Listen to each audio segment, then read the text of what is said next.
everybody. Welcome back to Julie's Juice Bag, whatever you want to call it. Second video, hopefully I can get this one right. I apologize for the first one. Didn't work out right. I have no clue why. Second video that I did actually wouldn't upload for some reason. Here's my Canadian hair again all over the place. Stop. My dog. So, second video, what I plan on doing is making potato cheese balls. Again, with the leftover type of theme. What I have, I don't have good quality stuff, so what I have is mashed potatoes. I got all those ingredients. I got some cheese, which I'm going to use, and my dog.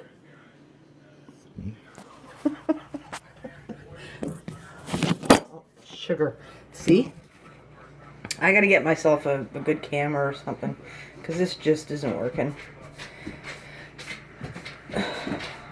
So, the first thing I'm going to do is I'm going to cut some cheese.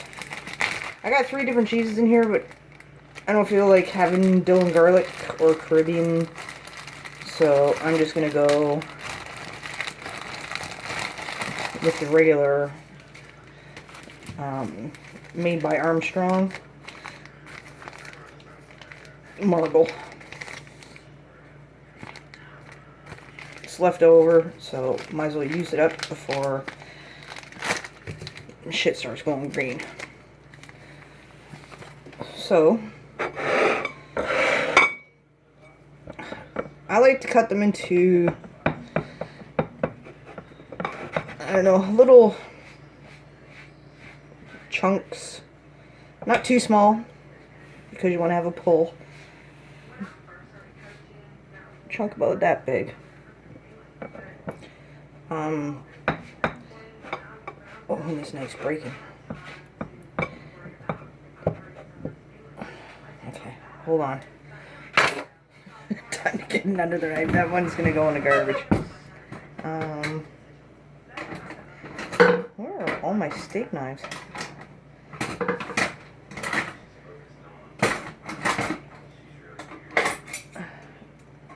Uno momento. Oh, there it was. Here's a tip for you. If you have a knife like this, regular butter knife, you can put it into the sink, let it soak, whatever. But if you have a knife like this that's inserted into a plastic piece, do not, under any circumstances, soak it. As soon as you're done using it, rinse it off, set it aside. Because if you let this soak in water, like a lot of people do, they like to soak their dishes. Lucifer, sorry, my cat. If you like to soak your knives in water, that's fine, but you can only do butter knives. You can't soak something like this in water, because what happens is the water seeps in, it downgrades the glue that's holding the piece in, and eventually what you'll get is a knife like that. One that just becomes unsustainable, dangerous, and garbage. So, just a little tidbit. You'll probably notice throughout most of my videos I like to give little tidbits on certain things. So, anyways, continue cutting your chunks of marble cheese. It could be marble cheese, it could be cheddar cheese, it could be mozzarella cheese. Like I said, it could be Caribbean cheese, it could be dill and garlic cheese, Havarti, whatever type of cheese that you please. I'm not a fan on a really strong cheese like provolone and stuff like that. That just makes me gag. It tastes like bum. Sorry, just being honest. So, just, like I said, cut chunks about yay big. So, I'm not making a ton of cheese balls because it's just me. And I only have so much leftover mashed potatoes. When I make mashed potatoes, I cook my mashed potatoes with skin on. I always buy new potatoes. I just find them more flavorful. So, that's just the way I am. A lot of people don't like it like that, but to each his own, right? So, 1 second.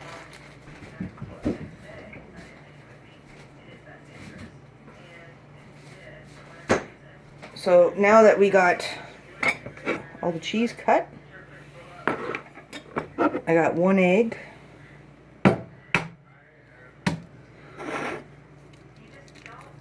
That I'm going to put into a bowl.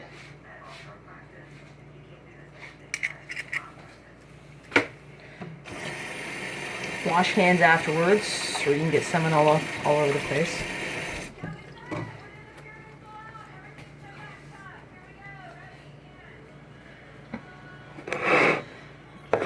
And just give it a quick, almost like you're making scrambled eggs.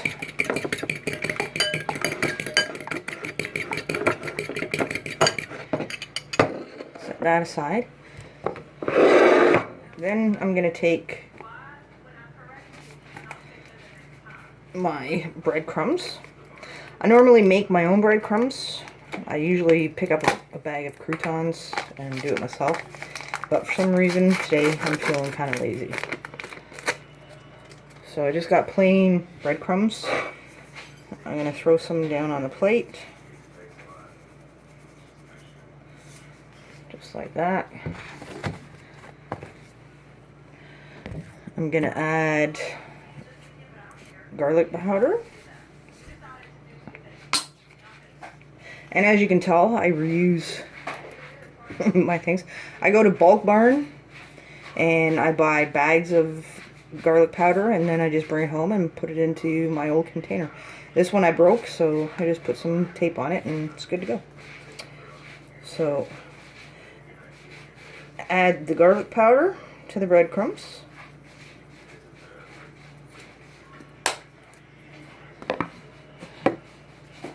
Onion powder.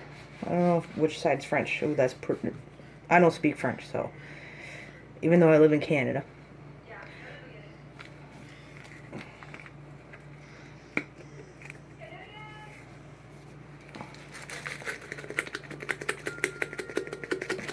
Add some onion powder to it.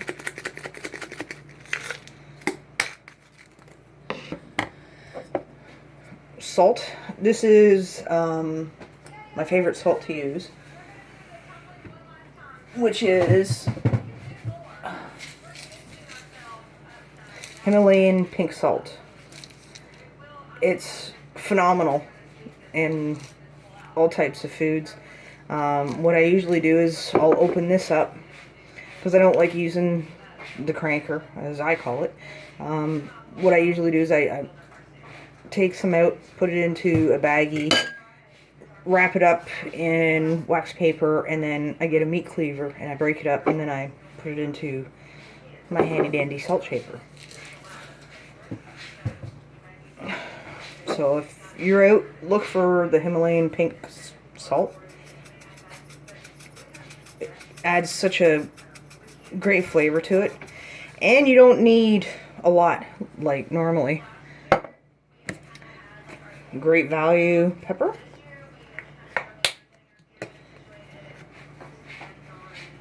Add that in. Set that aside. Get a spoon. Lexi, move it out of the way. Move it out of the way, little dog. Sorry. She likes to sit right where I like to do everything. I just grab a spoon, mix everything together.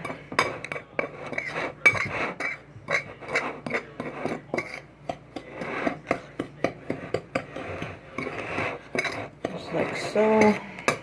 Make sure it's mixed up good because you don't want to have too much flavor of one because then it'll completely turn you off.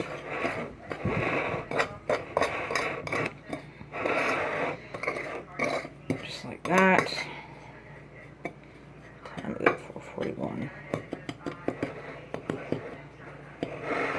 So there you have your breadcrumbs mixed with all your seasonings.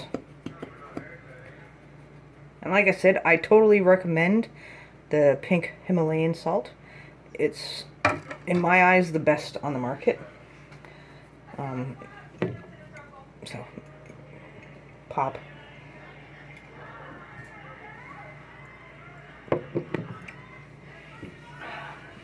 So then, you pull your potatoes over here.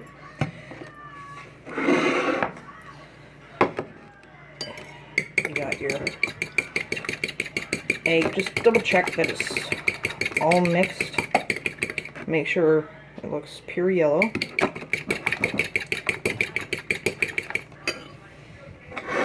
You have your cheese. You gotta make it sort of like an assembly line. So, 1 second. I shall return. Sorry for putting you all on pause. I forgot that I used my frying pan last night for bacon and had to finish washing it off. And here's another tidbit for you. Bacon grease, awesome. What I do is when I'm done using or cooking bacon is I put it into a margarine container, put it in the fridge. It's great for making dishes. When I make roasted potatoes, what I do is I put the roasted potatoes into a pan and then I drizzle them with bacon grease. Fantastic. Making homemade baked beans, I add 1 or 2 tablespoons of bacon grease into it. Gives it an astronomical flavor. I usually keep my bacon grease in the fridge for about 1 week to 2 weeks. So it's good stuff to use, believe me. So now I'm going to pour the oil into the pan, which I can't move the camera, unfortunately, because I don't have one of those spectacular cameras. I'm just a minuscule freaking YouTuber. Number 2 video. So my cat's coming up. Go on now. So here we go. Let me get this all situated here. Okay.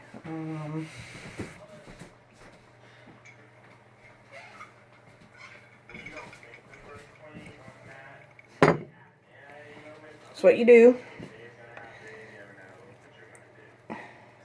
you can make the balls as big as you want, but you gotta make sure that they're big enough to hold a piece of cheese. So that's about the size right there. And then what I do is you get what you need, then you push down on it. You make it into a little cave cove or cove cave or whatever you want to call it.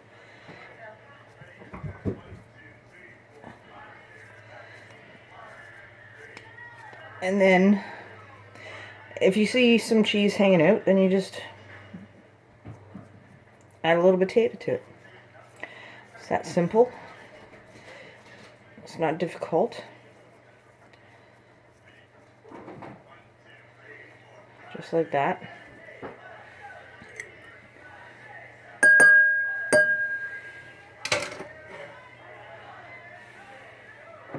Sorry. I gotta move everything around here. Then, what you'll do is you technically don't need to use an egg, but I do. I just feel like it's necessary. You roll it in the egg mixture. And then roll it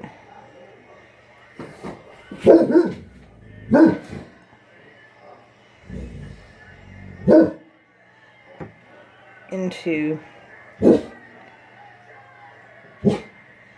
breadcrumb mixture.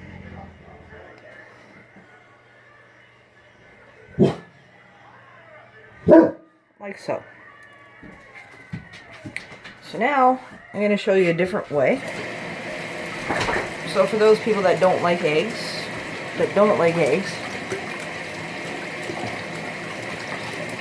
I'm going to show you a different way that technically you don't need the eggs to bind it. Sorry, I'm just washing my hands. I'm a clean freak.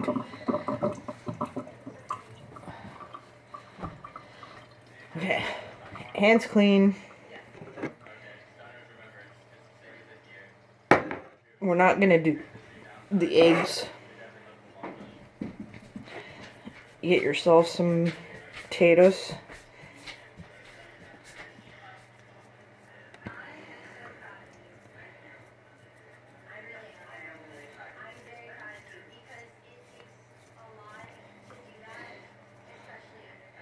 And you put a concave into it. It's just like making a stuffed burger.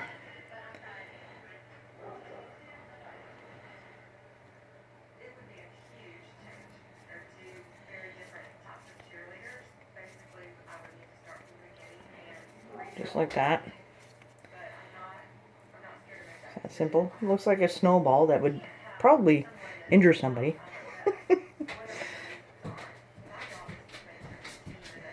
And then you roll.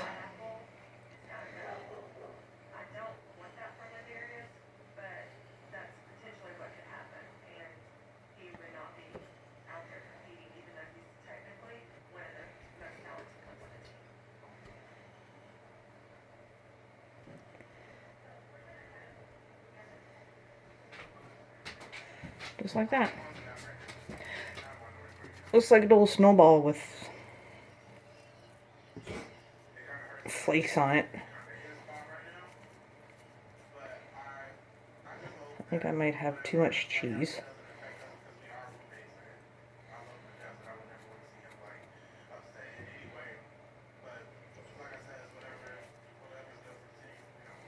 So you just keep doing what you gotta do. Keep rolling, rolling, rolling, rolling down the river.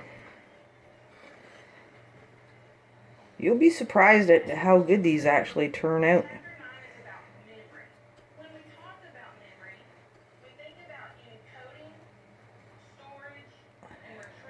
Just like that. Every once in a while you gotta give your plate of breadcrumbs a shake because they start to form outside of the plate.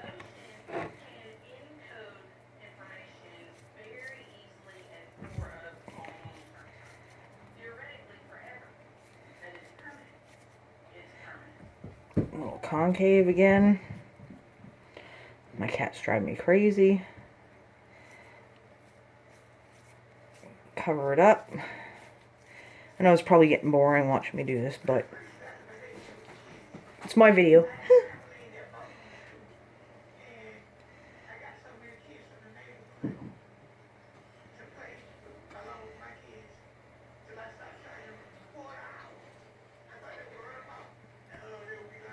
Just keep rolling it. Okay, what I'm going to do is I'm going to press pause after I wash my hands, because I don't want to touch my phone without cleaning my hands.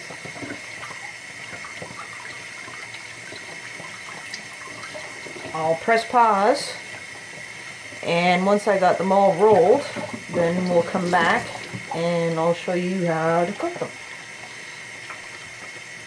Be back in a couple. Okay, so now we're ready for cooking. As you can see, I got my bowls ready.